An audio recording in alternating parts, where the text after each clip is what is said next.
Hi everyone, we are the Grupo, the Beth Vendors Group from Arellano University. My name is Eric Rowing Tangkot. I am Maureen Dinglasan. I am Robert A. Marabilia. I am Aronson M. Binaday.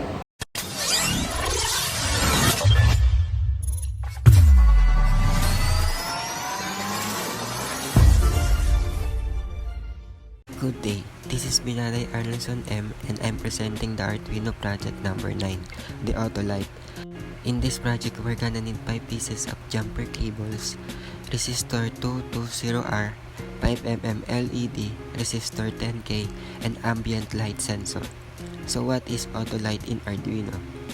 It is a system that uses an Arduino microcontroller to control the lighting fixtures based on various conditions.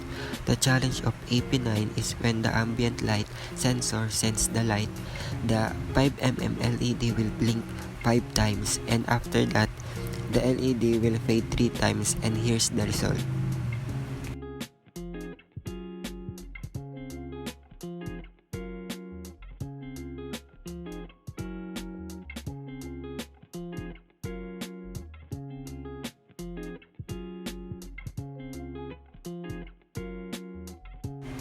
The code we use is INT LED equals to 13.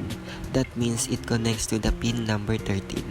INT val used to define numeric variables holding whole numbers. Void setup is made for you to do any setup required at the beginning of the program. Pin mode is used to configure a specific pin to behave either as an output or an input.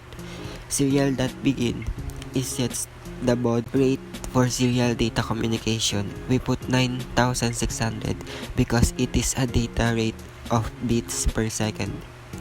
Void loop, it takes no argument inside it. Analog read is to obtain the value of an analog signal. We put 0 because it will map into voltages between 0 and the operating voltage. Serial.printin, it prints data to the serial ports as human readable. Digital write is to write a high or a low value to a digital pin. High means on and low means off. And last, delay means pauses the program for the amount of time.